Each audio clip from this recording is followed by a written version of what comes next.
I would like to welcome you to this panel session with the title Philosophical Practice and Bildung. Before I will make a short introduction into the topic, I have to say some technical things to Regina. And that is that one of the panel participants, Anna Schlinzet, he has troubles with entering the session. So if you could contact him via email, he would be super happy because he's a bit helpless now at the moment. I already tried. So please, if you could take care of him. The other thing that I wanted to say before introducing the topic a bit further is I would like to introduce the participants, which is on the one hand Romici Donata, who is assistant professor at the University of Vienna and the coordinator of the only academic course on philosophical practice in the German-speaking countries, if I have said that right, Donata. Hello. Then we have Assistant Professor Guro Hansen Hellskog from Norway. She is the developer of the Dialogos approach and the researcher, and the two of us are working on different research projects. So welcome, Guro. The next person I would like to introduce is José Barrientos Rastroyo. Hello, professor at the University of Sevilla. You Hello. are the chief editor of the well-known Hazer Journal, International Journal for Philosophical Practice. And then we have David Sumiacha. David is also a well-known figure in the field because you were the organizer of the last ICPP in 2018 in Mexico City. The person that we are missing is Anna Schlinzet, Professor Emeritus from North University. He is a pioneer of philosophical practice in Scandinavia, and I hope that he is joining us soon. So I just talked to him on the phone, and he's trying to come in, but having some difficulties with the account. So I hope that he is with us soon. Okay, as I can see, I can't see all of you at the same time, but at least a few. But we are 26 people all together in this room. And I would like to introduce you a bit now to the topic, to the title that this panel session has, which is Philosophical Practice and Bildung. Now, Bildung is a German term, and I will have to explain a bit what it actually means. But before doing so, I would like to pick up the fact that no matter in which country, by today, many of us philosophical practitioners are working in the field of education or in educational contexts. For example, as teachers at school, as professors at universities, or even in adult education by offering workshops, seminars, and so on. Now we can ask, what has philosophical practice, which actually developed from a more counseling context or paradigm, what has or could philosophical practice have to do with education? Are there any concepts or frameworks from ancient philosophy, for example, which we could use or which could help us to find answers to that question? And in that respect, I would like to mention a book, probably many of you have read it. It is from Pierre Hadot, Philosophy as a Way of Life. And among other things, he pointed out that all the ancient schools of philosophy had one thing in common or one goal in common, and that was so-called paideia. Paideia is a word which represents the roots of pedagogy, of the term pedagogy. And in very simple terms, it means self-formation in the sense of a personal development towards wisdom, towards philosophia. So, in other words, we can say that philosophy back then had a strongly educational, or let's better say, edifying dimension. By trying to develop oneself as a whole person towards becoming the best version of oneself. Now, that idea of changing, transforming, and developing as a whole person can also be found in one of the key concepts or key ideas of the movement of enlightenment. And that is the concept of Bildung. And now I have to explain a bit what Bildung actually means. As mentioned, it is a German term, and it often is translated in English with education. But that is simply a wrong translation. Because etymologically, Bildung goes back to the words bilden, which means to form something. For example, to form a vase. And it also goes back to the term Bild, like image. And before enlightenment, before the movement of enlightenment, Bildung meant the developmental process of forming oneself into the image or according to the image of God. After enlightenment, then, it rather meant to unfold one's truly humane potentials. So here you probably have, or I hope that you got an idea of what Bildung is about. It is about self-development on the one hand, and it is also about a certain ethical process.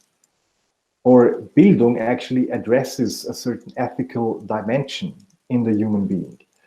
But before going further into the theories of Bildung, I would rather like to state that the origins of the concept of Bildung can already be found with this common goal of all ancient schools of philosophy, namely paideia. And so now you see that this idea or the goal of paideia is actually, it represents the roots and the essence of Bildung. And now I would like to pose the first question to my participants of this panel session, and that is, what has or what should philosophical practice have to do with Bildung, with self-formation, with self-development, especially with regards to the fact that many philosophical practitioners are working in educational contexts. So now it's up to you, Donata, David, Guru, Pepe. How would you respond to that question?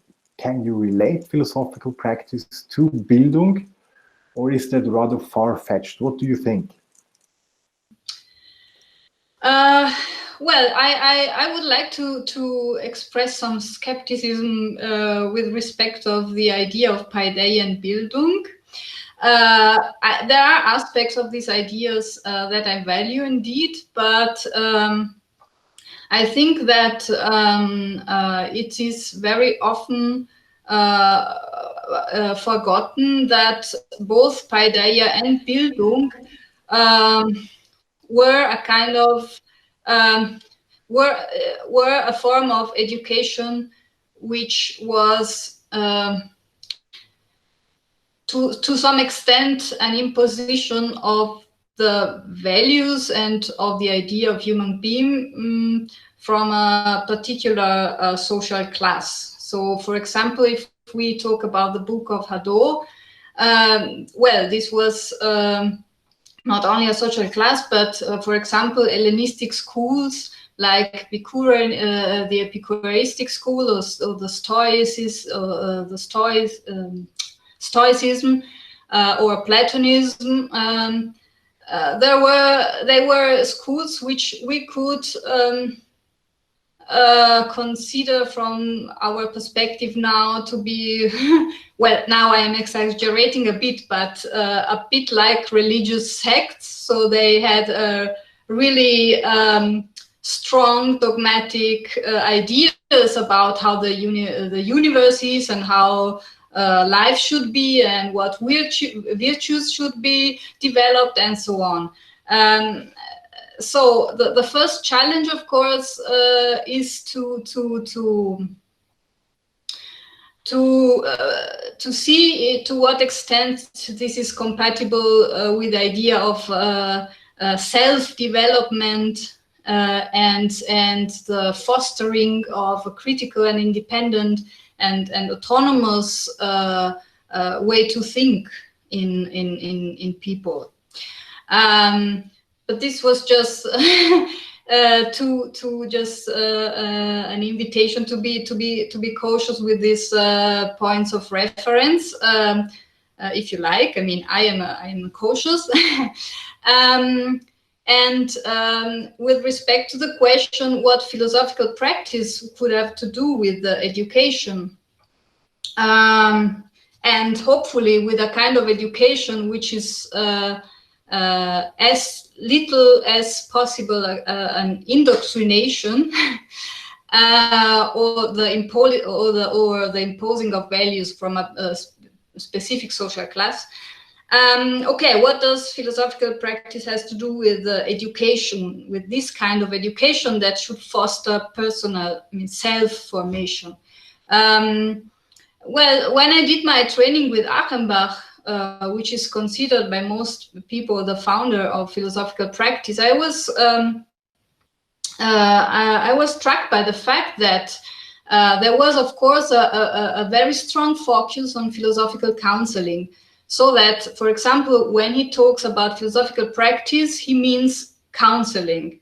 But this was not the only thing he was doing. In fact, a very big part of his professional activity as an independent philosopher was and is to, I would say, give philosophical education. He offers seminars and workshops and lectures in which he deals with philosophical contents, theories, methods, well, especially with the contents, in a way that makes philosophy relevant for life. There is a kind of double movement where he presents his kind of philosophy and not in an academic, not in the usual academic way, but he has this capacity of bringing to bear this philosophy upon life issues, upon life experience, and this would be the second movement, let the life experience of people challenge philosophical ideas or theories, like life experience as a touchstone, so to say, to prove, to think about them. And this was something that was very important and inspiring for me, because I think this aspect of his work grew out of his dissatisfaction with academic philosophy and the way philosophy is taught at university. And one could think that this is quite a trivial thing, just to raise the question, okay, what is the meaning of this philosophy for life? And what is the meaning, what does your life experience says about this? But it's not trivial at all, and I think that this is a kind of way to avoid indoctrination, because then, because I mean, university are not so different from religious sects. They also indoctrinate people to a lesser extent, perhaps. And I think that to raise a question, what does this philosophy mean for your life, and what does your life experience tell us about this, is a way to avoid indoctrination, because people, students, learners develop a kind of awareness for what these contents are doing with them and what they will do with these contents. Mm-hmm. Thank you very much, Donata, for these ideas, but also critical statements. You raised some important points here, and I would like to give the word now to Guru, who published a book called Philosophizing the Dialogos Way Towards Wisdom in Education, because I think that what you did also in your research, in a certain way, responds to what Donata said, but on the other hand, it might also be contrary. So if you would like to continue, Guru, just go ahead. Yeah, okay, I'll try. I'm not so, I'm a better dialogue facilitator than a lecturer, and especially online, I feel that people come on a distance. So it's not really my forum, but I'll do my best. And what I'd really like to start with is your point, Donata, that this concept Bildung was created kind of, or come on, and Paideia comes from a special social level of society or groups in society, but that in the Enlightenment, especially in Germany, in the 1770 to around 1830s, at least Wolfgang Klafke in his research has tried to show how the theorists of Bildung at this time, it contained the history of Bildung in classical Greek times, but also it was kind of democratized. So it became kind of a, and this is where my English kind of is limited, but a Bildung for everyone, Volksbildung.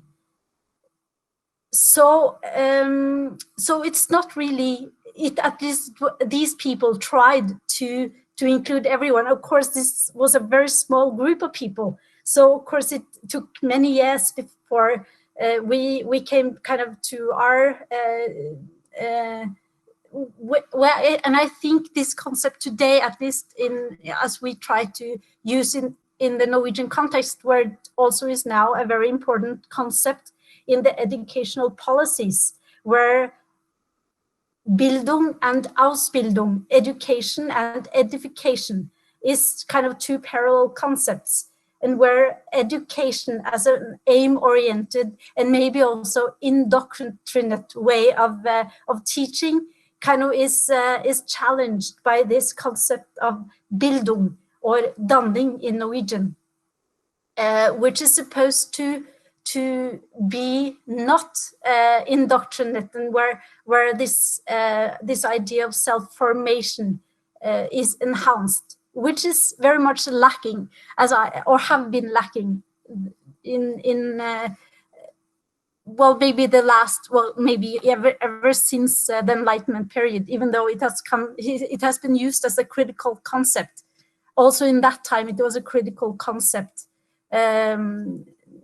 to use to challenge the growing scientific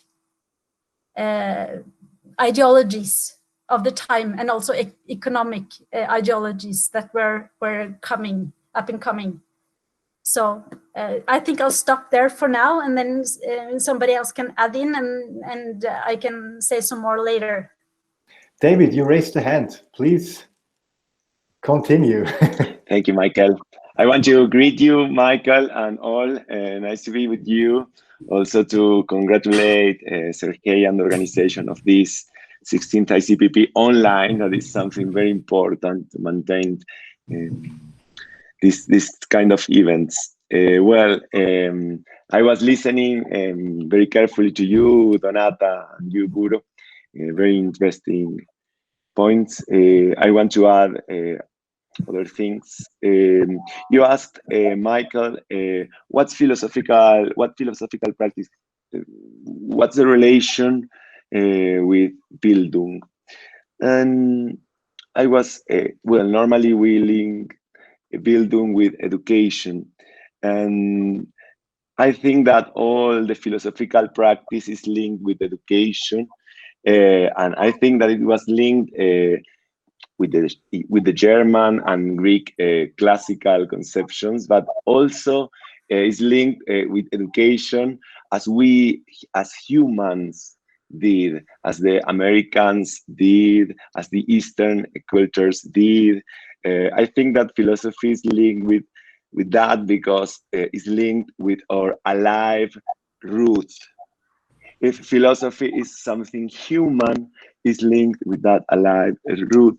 So I think that what can give the idea of what can give philosophical practice to Bildung, well, the self-cultivation, and not only philosophy as the developing of some skills, as the Stoics or the majority of the ancient philosophical schools in the world in general did.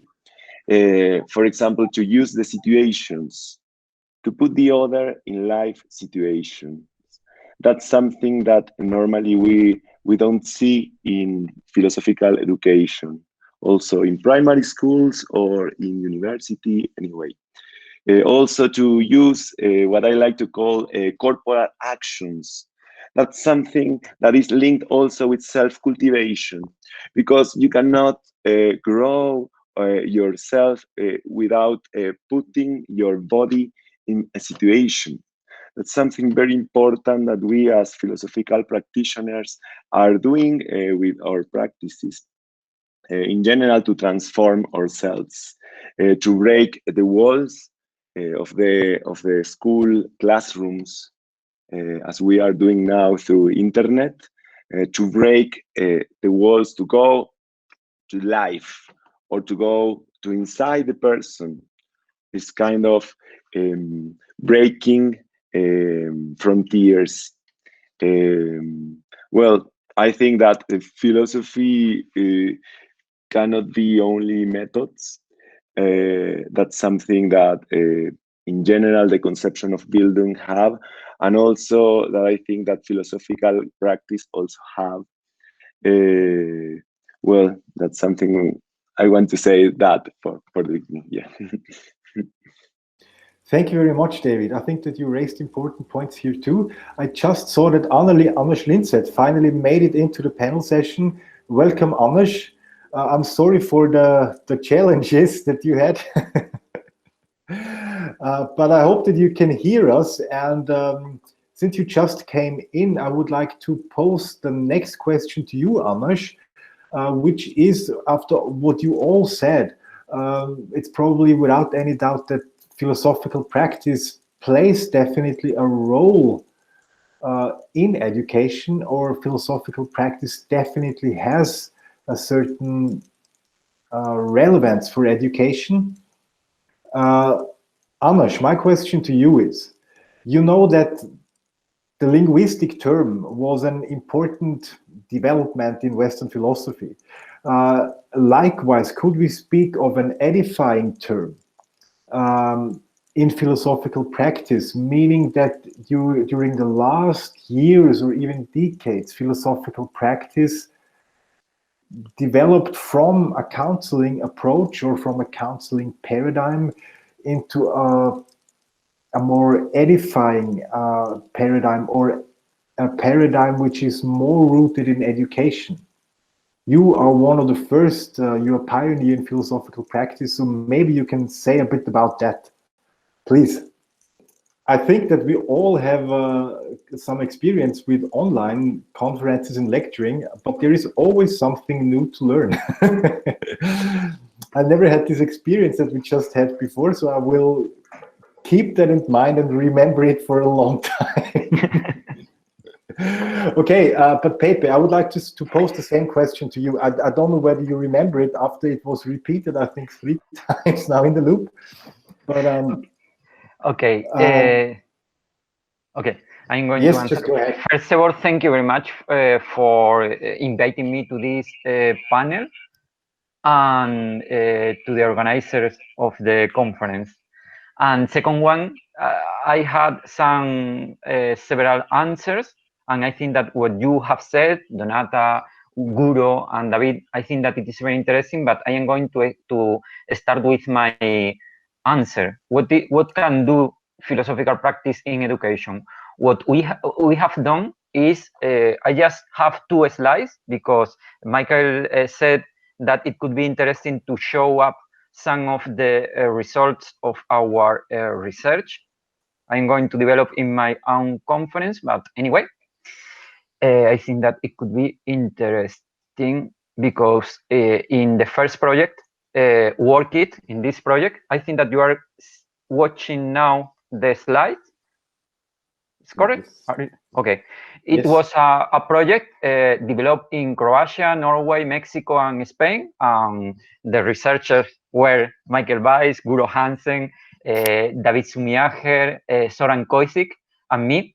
And the idea is more or less to train people in general about something like Bildung. It was about critical thinking and to rule over passion, more or less. And what we discovered is that people used to improve their affective dimensions. Here in the first one, you have the experimental group, that is the philosophical group, and you can see here that in the affective dimension, they go from 3.48 to 3.55. In the cognitive dimension, they go from 3.77 to 3.92.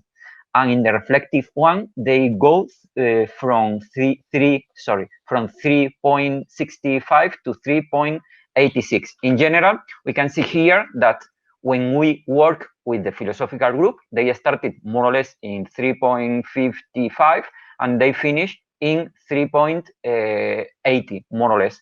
And in the control group, the group where we didn't develop philosophical workshops, the result was that they started in 3.8 and more or less they finished at the same point. So they didn't improve anything. The second experiment, and this is the last, is the present project on philosophical practice in prison, that I am going to talk about it the next day. And we have some experimental results and we have some qualitative results too, because I think that it is important to include some qualitative measures like case studies, like Guro Hansen in the last conference said, and I think that it is very interesting. But here in the quantitative results, it is very interesting that when we develop philosophical practice workshops, people in the experimental group, in the philosophical group, improve 15.2%. And in the other group, the group that doesn't develop a philosophical workshop, there was a decrease in the emotional regulation, a decrease, no increase, in 2.1. In the case of openness, here you can see in the philosophical group an increase of 14.3%. And in the control group, the group that wasn't developed philosophy, there was an increase of 2.6, but just 2.6. And at the end, in humor, I mean, the capacity to face problems with humor, that it is linked with On Anger, a book by Seneca. He said that it is important that people can face problems with humor because it is like a way of rule our passions, to govern our passions. Here we can see that in the experimental group, we have an increase of 23%, and in the control group, the group where we didn't work in philosophy, there was an increase, but it was an increase of 4 points. So for me, in this sense, philosophical practice is in education, we can do a lot of things. First of all, we can develop critical thinking in the whole sense of critical thinking. Second one, we can rule over passions. I agree with Donata, that in some occasions, Stoicism can be understood as a dogmatic learning. But the idea is to use Stoicism in order that people develop their own autonomy. Not to say then that these are the values they have to defend, but to propose some of them, not in order to follow those values, but in order that if people want to follow, move on. And if people want to say these values are not good, this is good for the workshop. So I think that we have to develop autonomy, and one way, at least in prison, to develop autonomy is to get that the inmates rule over their own passions. That is what we are trying to do. There is another thing that it is very important, that is social commitments. In some occasion, when we say, what can philosophical practice can do? We are thinking about ourselves. And we say, critical thinking, rule over my passions. but I think that we have to help another people in order to help people to emancipate. And emancipate from what? Emancipate from an individualistic society that is our society. If we move and we are not trying to better our life, but we are trying to improve the life of another people, the other people are going to get to achieve a lot of things. But I think that we are going to achieve a lot of things because we are going to see the life with other eyes, with the eyes of in other projects, with the poor people. And I think that this is important. So I think that education philosophical practice can educate about these things. The last point, university. I think that it is important what Donata said about the situation in universities, but there is a good news now. And the good news is that there are some professors and more professors that are philosophical practitioners. Because we had Anders Linset in the past, or we had Lou Marinov. But now, for example, here, Michael Noah Weiss, Donata Romisi, Anders is not just now professor, but he has power inside the university, and this is good. Me, I am a professor at the university. Bala Ganapati is professor in India, and I think that little by little we have power, and David have power inside the university. He has developing masters in the university. So I think that the university have a lot of problem with Bildung, but it is our time to remove this situation. Anyway, the problem is not of philosophy. The problem is university with all the fields, because in psychology, the problem is the same. When you finish a degree on psychology, you are not a people more assertive or more calm. You are the same people because you have learned theory, not practice. So anyway, the good news, Mike Roth is a professor too. The good news is that is our time at the university, our time to make research, our time to at least reform our lectures or our classroom. And indeed, I have been making lectures at the university, but I have developed some workshops inside my university because at the university you have the power, more or less, to do, what you want. Or when you are bigger at the university, you can do more things. So this is an invitation in order we can modify, Sergei is professor, or Regina, we can modify and introduce philosophical practice, not by asking permission for professor, but because we are professors and we can, I have a research group, so it's our time. So, and it is our time for making something with Bildung in the university. That's it. Thank you very much, Pepe. You, first of all, presented some important research on philosophical practice that you carried out during the last years. I was so happy to be with you in one of these projects. I know that some other of the panel participants also carried out research on or with philosophical practice. I hope that we find the time to have a closer look on that because it's really important. But before that, now, Amos, you made your way back. I'm sorry for the complications that you had to experience. Now we can all hear you well and good.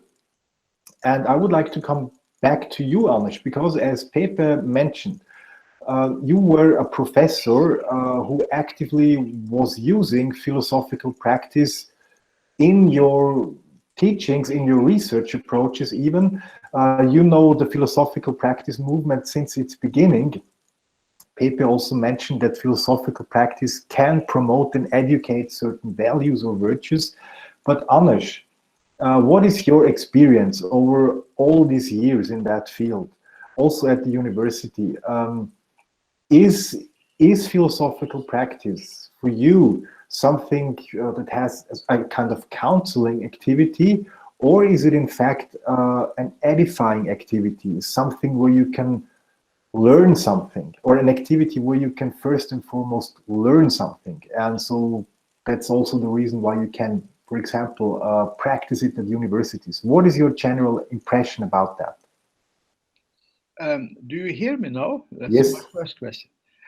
It's almost unbelievable because I do not understand at all what I have done.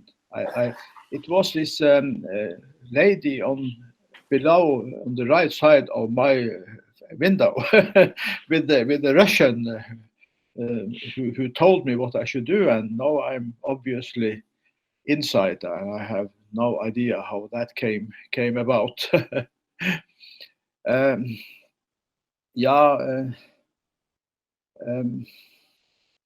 Also education or Bildung, it's a difficult concept, as you said, Michael, because in English I think you only have the one word education, and in German you have Ausbildung and Bildung as two different words, and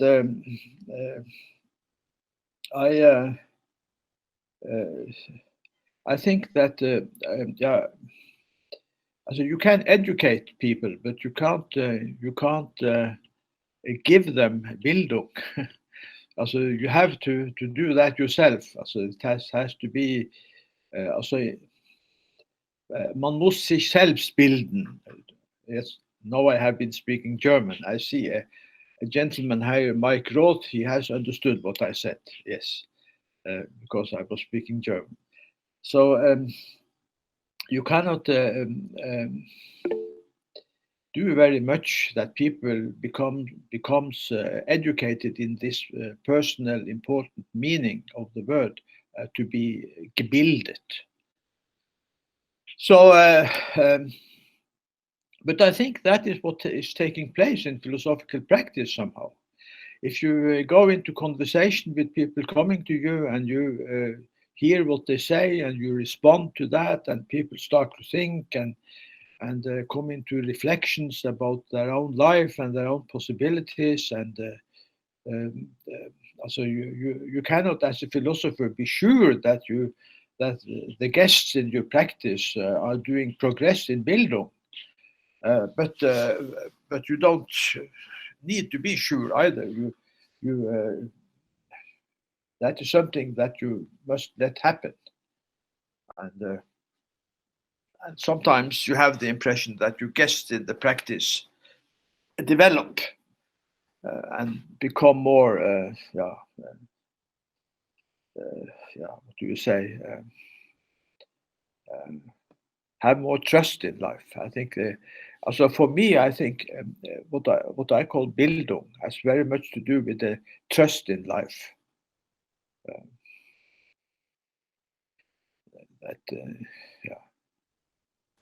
Maybe Michael, that have a good question to me that bring me back on the path you wanted me onto.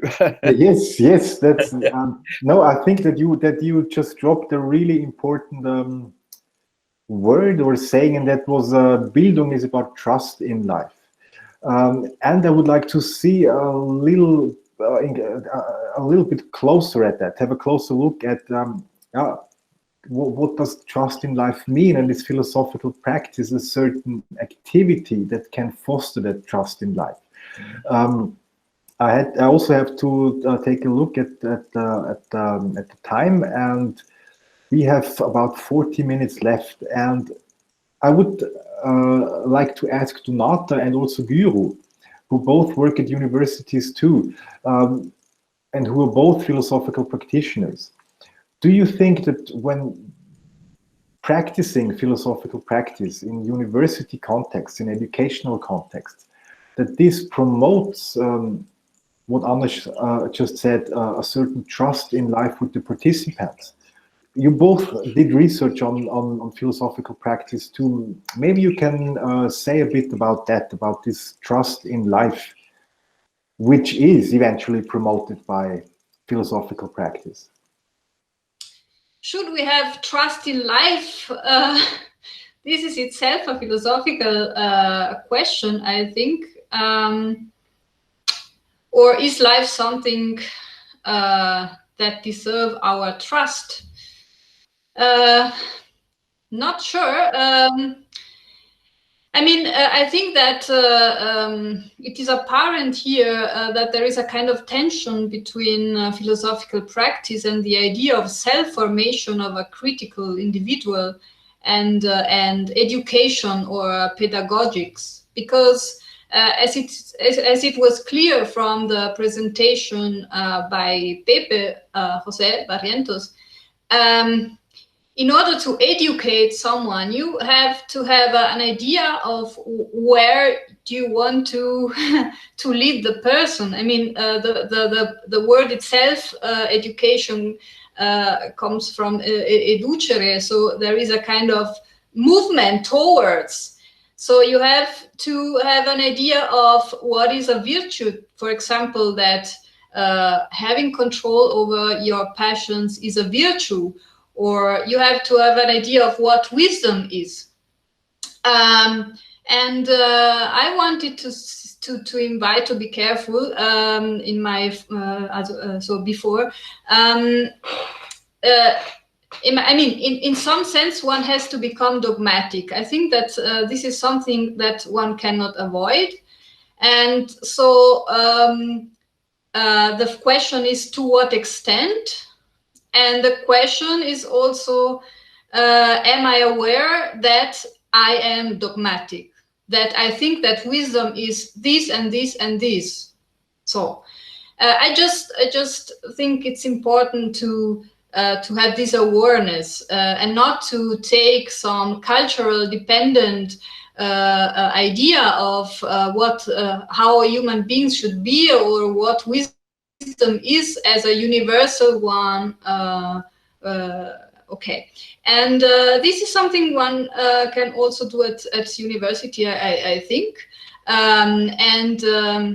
to raise a question about the meaningfulness of what one learns at university is exactly a way, I think, to do it, not just impose what the university, the academic world thinks to be valuable things and valuable knowledge and values, moral values. There are a lot of moral values going on at university, implicitly applied.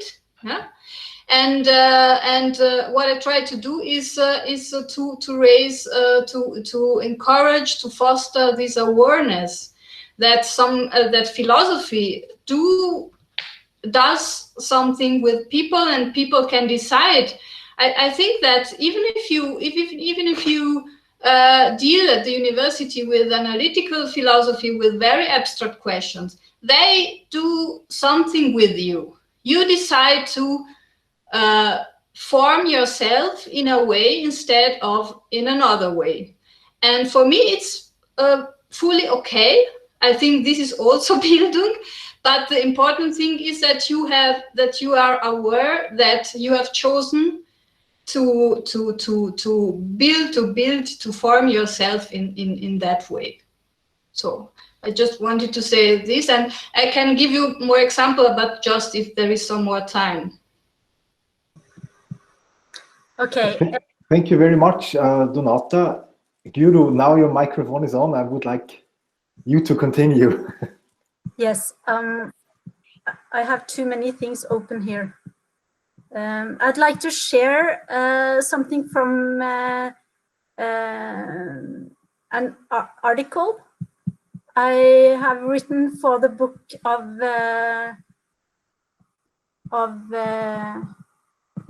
oh, sorry. Sorry, I just have many things open. I can't find my way.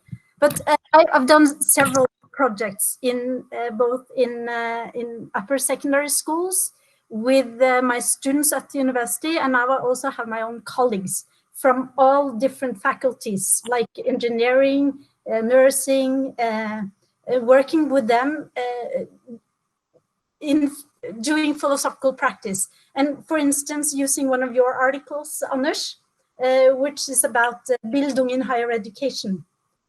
Because Bildung has been this concept has been very important for a lot of critics in the Norwegian higher education environment, the latter years, and Anders Lindsens being one of them, and I hope you can say some more about that later.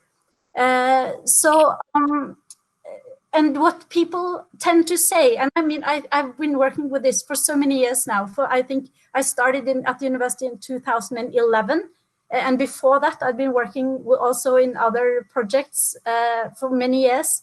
So I think I can be quite confident in saying that philosophical practice makes people both more critical, more aware, generally like situational awareness. It gives them more self-trust and trust in others. It makes them more dialogical and also more critical towards what Ora, you had this expression yesterday. You called it, help me, Ora, can you? Being, I can't find it, yeah. Well, at least this epistemic humility that comes through philosophizing. And epistemic humility is with someone of that wisdom. Yes, I believe that it not only does philosophical practice have a place in education, it is really the essence of what education should be about. Because no one has, yeah. And also, you know, being a teacher. I mean, of course, there are in natural sciences and in nursing, you know, there are certain forms of knowledge that we must kind of, at least until research has brought us somewhere else, we kind of have to rely on it. But like in being like a university teacher or being a teacher at a regular school, you need to develop certain virtues, like the virtue of listening, being able to listen to the other, which in an aim-oriented educational paradigm, it's easily fostered. Mm-hmm. So still, the concept of Bildung and also philosophical practice has a very, very powerful potential of challenging educational ideologies, dominant educational ideologies of our time. Guru, you mentioned something which was kind of astonishing to me on the one hand. On the other hand, it was absolutely not. And that was that you said philosophy is actually the essence of education. Yeah. And now when you really think that through, and if I interpret you right, then you mean with philosophy a certain, you mean actually philosophical practice or philosophical practices. That means philosophical practice or philosophical practices are the essence of all education, to make it a bit broader. And then can I ask, what do you mean with philosophical practice in that case? You said that developing virtues. Yes. Yes, please. Yes, like I don't know if who of you participated in the session of Oscar earlier today. He was talking about, can you help me with the concept? Not being present, but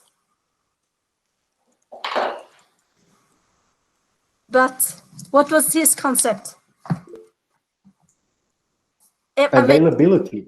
Yes, the concept of availability, which is totally open.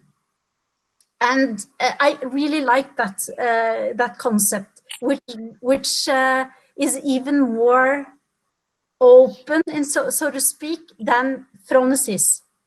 We have used phronesis a lot, Mikael, lately in what we write, and it's a good concept because it's about having the awareness and openness to be able to do the right thing in the right moment towards the right people for the right reasons. And as a teacher, we always have we have a task where we are kind of given giving a responsibility from society that we in some way need to fulfill.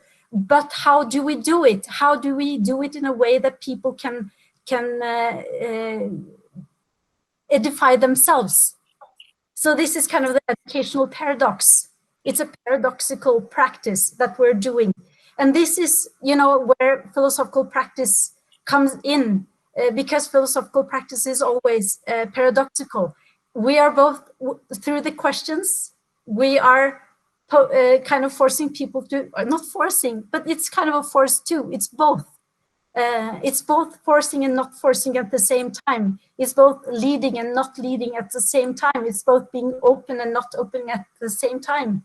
And we're helping people in that process to think for themselves. And we can do that within any subject, actually. Mm-hmm. Yeah. What came to my mind now when you said that, Guro, because you also mentioned that you can't predict anything, any development, and that was mentioned earlier in that panel session too, that you can't predict whether someone would develop in a certain direction because of philosophical practices. You can't predict that. And what came to my mind then was, do we need a certain or a new approach when we want to do research on or even with philosophical practice? Because you can't predict that when you apply 10 dialogues on 10 virtues, that the outcome would be that between 5 and 7 people would develop these virtues. You can't do that. So the question is, do we need a different research approach, in fact, in order to further investigate philosophical practice? It was Pepe who raised the hand, therefore I would like to give him the word. If possible, Pepe, you can go into that question that I just posed, or you can also come with further ideas, questions, and so on. Are you still there, Pepe? No, he just... I think he's not. He's not, probably had to go out, and that was why he raised the hand. But how about you, David? Thank you, Michael. Well, I want to congratulate you because you are taking all the questions coming from the participations that we make. So it's very nice to be moderated with you, that you are our moderator. So what I want to say, first, I would like to touch the linguistic questions that you made, and also to link that with the trust in life that you took from Anders. I believe that we in philosophy use language a lot. Also, some colleagues even believe that we work with words, that philosophy is a work with words. And that's something that also we used in philosophical practice, in philosophical consultation, in philosophical workshops, in philosophy forum with children, etc. And it's very important. But the point is how much the language touch the other, how much we can work with virtues, as Donata said, how we can work with that with words. It's enough. We can touch the other with words, as Wittgenstein said. We can touch the other with words. It's enough. For example, it's not the same to speak about love than going with the other, see the other, hear the other, touch the other. Obviously, it's not the same, but without that experience, as Pepe liked to name it, philosophical practice, philosophy in education linked with the experience, with the actions, probably we cannot achieve the same results. We are thinking also about studies, about empirical studies in philosophical practices. So that's something also that Pepe was saying before. But to understand this a little bit more, I think that it's important to think what's language. I cannot enter in this important theme properly in this space, but it's part of the question. And I want to say something about that. And that's something that we normally forget. That is something that language is something that we have created. Something very interesting, because language started like 50,000 years ago, approximately. There are a lot of interesting studies about that, how we have created our human language, or words, or all languages, all the language that we use. So the action, the corporal action, is something that is in the bottom.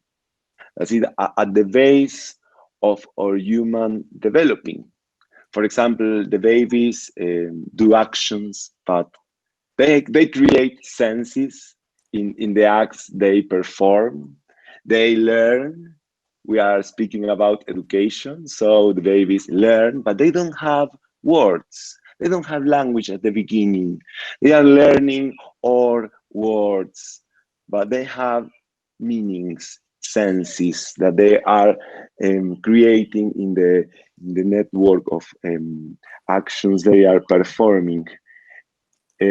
So I think to close this intervention, that the corporal actions need to be part of philosophical practice if we want to achieve this kind of self-transformation. And also, if it's possible, I would like to show you very quickly a little study that we made here in Mexico, where I am, because I couldn't move for the pandemic. I don't know if you can see my screen. Yes. Can you? Okay. This is a study that we made in 2 schools in the Bajío region of Mexico. It's a part, not in the north, not in the center, it's in the middle. There are 2 schools, and we work in the affective dimension and the argumentation aspect of students, and the results were very interesting, because in the argumentation aspect, in the control group, we just moved from 65.67% of developing to 64.59. Not much more movement, but in the school that make philosophy for children, we were working. That school worked normally with that trend of working class, and we changed from 69.84% to 79%. An interesting difference, but especially, and it's linked also what I was saying, in the affective dimension, we have a very big difference, a very big difference. The students who are doing philosophy for children, we have in the control group the same percentage, 45%, more or less, but in the school who are doing philosophy for children, from 69.72 to 72.05. So I think in my perspective, the studies are just a way to show what we are doing, or a way to show the importance of what we do in the reality, in the practice, with the other, with the children, with the students, with all people we can apply philosophical practice. But well, I appreciate your intention, Michael, and you're asking your question to us to show these kind of results, because I believe that is a way to show what important is the use of the body, or the self-transformation that happen in philosophical practice. Thank you very much, David. You showed us some interesting outcomes of the project. You also mentioned a very important aspect, which is the linguistic aspect. And the question, are words enough in order to transform as a whole person? I would like to go over to you, Pepe, because there was a question directed to you, which also relates to that question. What is it, in fact, that that one can emancipate as an individual? The question reads, it is from Julia Schäfer, and the question reads, some people might say that it takes a bit more to emancipate from individualism or to rule over one's passions than just taking philosophy classes. For it seems to be a very hard thing to do in general. What aspect is it exactly that allows you to do so, or by which means can you accomplish that? How about emotional and cognitive components of passions? Do you work with a certain theory of passions which is down to your study? So this is a specific question about your studies, and maybe you can say a bit more to that, as you all in the audience can see now. We're going over to include questions from the audience. Before we go into the next question, Pepe, can you say something about that? Okay, thank you very much, Julia. First of all, I am not going to say a lot because we have a panel on philosophy in prisons and we are going to develop all the things. But Julia, I am going to answer something. First of all, in very brief answer, because we don't have a lot of time. First, the main framework for theory of patience is Aristotle and Stoicism, but it is not just all the framework. We have worked with Maria Zambrano and with other people, Descartes and other people, but the main framework is Aristotle and Stoicism. And this is very interesting because Aristotle and Stoicism distinguish between passions and emotions. And they said, we have to rule over passions if you want. We have to destroy our passions. However, we have to promote our emotions because our emotion makes that we move on. And this is important, that we move on. The problem is with passion because we are not ourselves in our passion. So this is one of the questions. Second, for me, philosophical practice in our workshops is more than Stoicism. I have worked with, for example, Habermas here, Guro and Donata talk about the idea of dialogue. And I think that this is one important thing, not just in prisons, but in our life, that we have to develop dialogue. She has the book Dialogues in the same dialogue, but I think that it is very important. And in this sense, in philosophy, we have Habermas, and he distinguishes between strategic actions, that they are very egoistic actions, and communicative action. That is a way to dialogue with people. Communicative action are action where you are not looking for your own objectives, your own goals, but you are looking for creating something like friendship. And I think that it is very important to read, for example, Habermas, in order to know how we can move from strategic action, from dialogue with the other people in order to discover my own goals, and communicative action in order to create these frameworks. Second, I think that in the line of Guro, we have to open ourselves and say that education is not just a question of philosophy. We can learn, and she knows, a lot about pedagogy and about psychologists and about social workers. and our research normally have some people from these other fields, because it is very important, because they have studied a lot of things outside of philosophy, and they are very interesting things. So for me, to work about Bildung is not just a question today of philosophy. It is a question to have a team with several approach to education in general. And one thing that for me it is very important, we are showing a lot of data, and I have shown some data, but I think that it is important that we have empirical projects, empirical research projects, but as Abhishek said, by means of Richard Rorty, there are another methodologies, and it is important to develop empirical research and qualitative research. Why? Because empirical research have several problems. For example, they impose some models. They are looking some specific particular data, and they are blinded to another data. So we are going by empirical research, discover a lot of data, but we are not going to discover some data. Second, they don't have qualitative data, and this is very important, because in some occasion, in some experiments, or in some workshop, we have some events that are not measured by the empirical research. And third one is that normally empirical research don't know the reasons for some changes, some modification inside persons.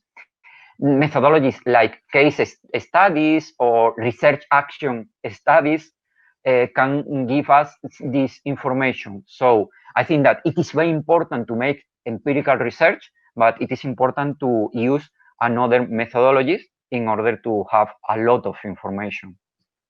That's it. Thank you very much, Pepe. There was another question directed to you, David, and it was just a very simple question.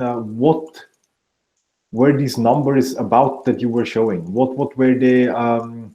Was it a percentage? What exactly did these numbers of percentage show? That was the question. How do you measure effective dimension? Could you say something about that very briefly, David? Yes, Michael. Well, in that case, we used two ways of measuring. One was the Monica Ardelt test that we used first in the study, what we did with Pepe and you, Michael, also. And that test consider the affective dimension, making different questions to the students, questions that are not easy to respond. I can show you a little bit of this very shortly. For example, here. They are translated in Spanish, but they have a scale to respond. And in that questions, we see the ability to consider the other, the ability to be empathic with the other's feelings and that stuff. This is an interesting test, and I can send you if you want. After this meeting, Sandra. Thank you very much. So Sandra, if you want to have this paper or these results, just contact David. There was another question from Andre, and he would like to pose it on the microphone. Please, Andre, go ahead. Thank you. So I would like to put together 2 points which you have mentioned. One is your initial provocation, Michael. Can Bildung be used in philosophical practice? And the other is what Guru mentioned about the paradox of education, forcing and not forcing at the same time, how to solve that paradox, right? That tension. And let me just very briefly mention that I know Bildung only through Wilhelm von Humboldt, That's my whole understanding of Bildung summarized there. And I connect that with Jean-Jacques Rousseau and his treatise on education. So Rousseau has a conception of human nature according to which human nature is particular, meaning what is essential about a human being and what is constitutive of them being a human being is unique to each individual. And then his conception of education has two sides. One is negative education, then the other is positive education. And the negative education is precisely aimed at protecting that particular nature from external interventions or impositions. Whereas the positive education is aimed at fostering and cultivating that particular nature in such a way as to bring out and to express out the potential that is involved in that education. So I very much wonder what you, whoever wants to comment, think about this connection between Rousseau's conception of education and Bildung, and how does it relate with the paradox which you pointed out, Guru? Would you like to answer to that, Guru?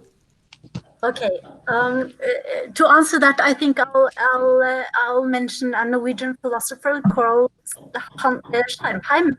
He has written actually about he uses Rousseau as one model of or model of education, which is kind of giving the pupil total freedom, which according to him is impossible because a child needs education. So even the supervisor of Rousseau, of Emile, he is supervising him, even though he's trying not to be. So he's still there around him. So it's kind of still the paradox is not resolved. Sorry, Guru, it's cutting. I don't know if it's happening it's hard to understand you. So sorry.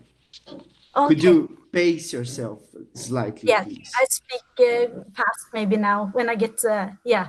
So the paradox is not really, it's still there in Emile, even though the metaphor is kind of freedom and not non-intervention. And then the other one is kind of the model of the teacher or the pedagogue as an artist who's modeling the child according to his or her own ideas, which is also manipulative. And this kind of goes together with the techne of Aristotle, and also with poiesis, as opposed to pedagogy as praxis, as a practice, which has ethical dimensions. So according to Skjervheim, dialogue is the only kind of the dialogue, and the dialectics kind of takes both these sides seriously at the same time without becoming one-sided. So this would kind of be maybe my answer. In that connection, I would thank you very much, Guru. In that connection, I would like to give the word further on to you, Anders. On the one hand, because you are also very familiar with Skjervheim, with the philosopher Skjervheim. That's one aspect. On the other hand, also because when André mentioned Wilhelm Humboldt, we all know that he is the founding father of the German, you could say the Western universities, but mainly the German-speaking universities, in the kind of structure between teaching and research. Anders, what do you think about what was just said and what Guru also explained? And maybe you can also say something about research, philosophical practice as a form of research. since we have seen Pepe and David presented results from their research, as I mentioned also Guru, and as far as I know Donata, and you Anders yourself as well, and me too, we all work in a certain sense with philosophical practice and research. Yes, that was a long question, but maybe you can say something about that. In short, what is the connection between philosophical practice and academic research?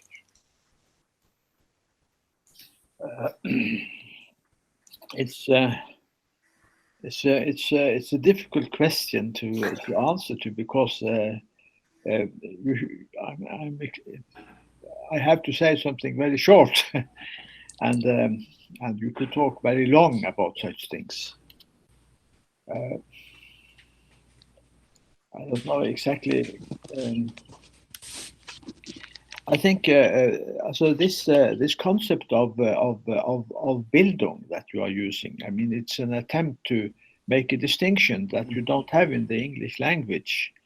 When you say education, you have two words for that in German. You have Ausbildung and Bildung. And Ausbildung is something you can apply to. You can go to school, you can study at university, and you get Ausbildung, education. But if you want to develop as a human being, that is not about getting education. It is about, in that more technical sense, it is about forming yourself as a person. And I think that is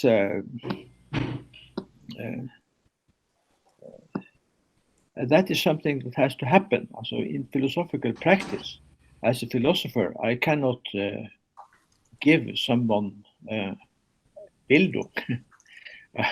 I mean, I cannot form the people coming. They have to form themselves in the dialogue. So I think what I can do as a philosophical practitioner is to help people to relate to themselves, and I think that's quite important. So because I used to think I open a space in the practice where people can go in and express themselves, and through my openness, they may be able to listen to their own expressions in a different way, and then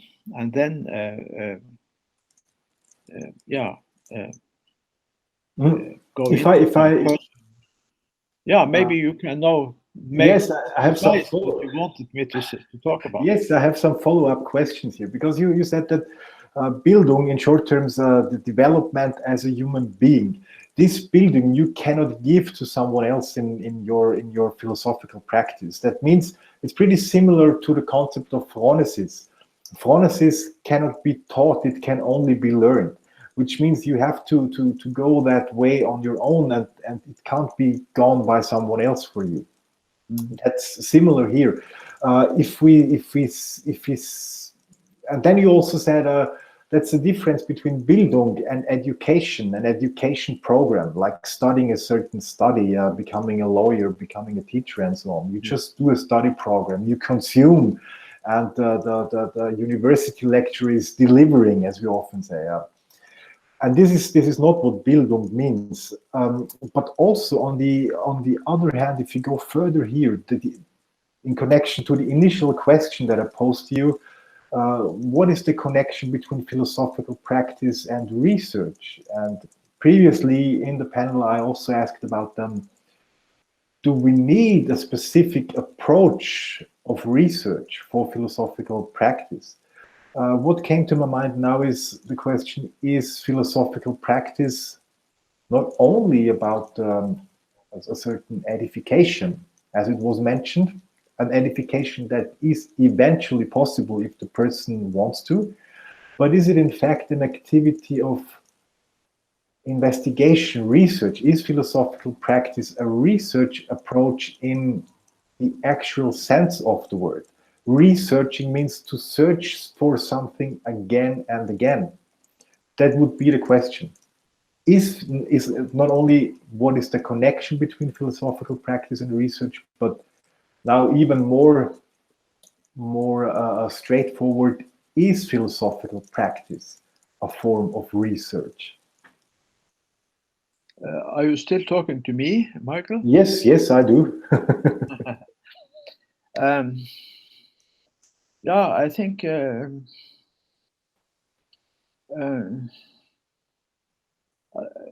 when you are, so philosophical practice to me is a reflection on your own life. I mean, when people come to me in my practice, I go into a dialogue where they are allowed to make a pause, so to speak.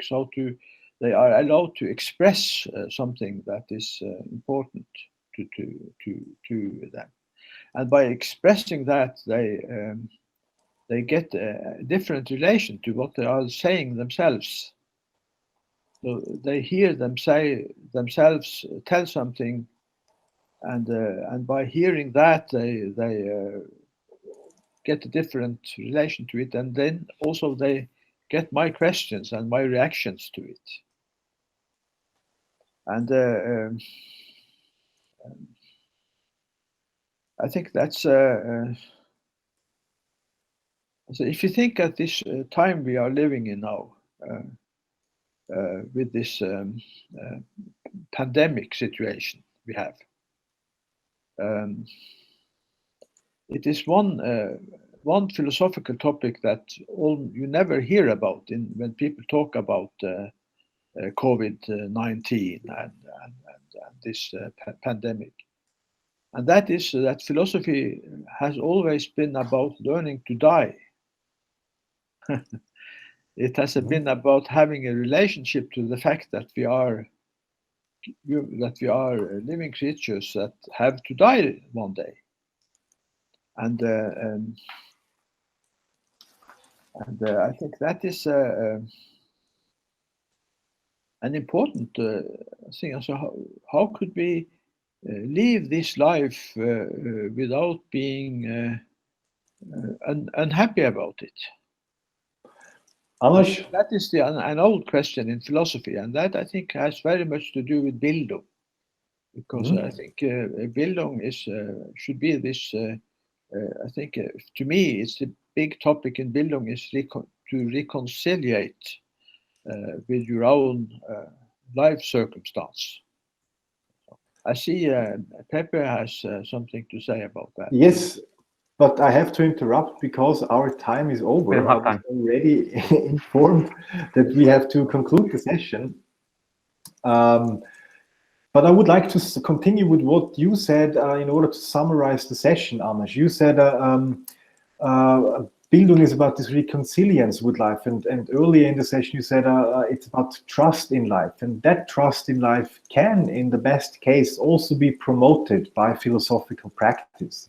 Donato, you said that that in your philosophical practice, for you it's important to foster the awareness that philosophy does something with people, does something to the one who is practicing it. But the person decides on his or her own how to develop. And if the person wants to develop at all, which means there is no guarantee that philosophical practice, in fact, really always does something. But the person doing this practice can decide. Guru, you in a kind of response to that said philosophy is the essence of education, meant in the way that philosophy is about developing virtues. Of course, that's also voluntary and not guaranteed, but that's the essence of all education. And you could also... It's important, Mikael, philosophical practice, not philosophy as such. Yeah. Because I noted down you said philosophy, okay, but now you made it more concrete. Philosophical practice is the essence of education. And here philosophical practice understood as developing virtues, for, as you mentioned. And we also have seen research from David and Pepe supporting all these statements that were raised. I can also only say thank you very much for participating. I hope it was interesting, inspiring for you, and I hope that you like all the other sessions. I would like to thank the organizer of the whole conference to organize this conference under these very special circumstances. Thank you very much also for having me here, and I wish you all a nice and good further conference. Thank you very much. Thank you. Thank you. Thank you. Thank you very much. Bye. Good to see you. Bye. Thank you. Bye bye.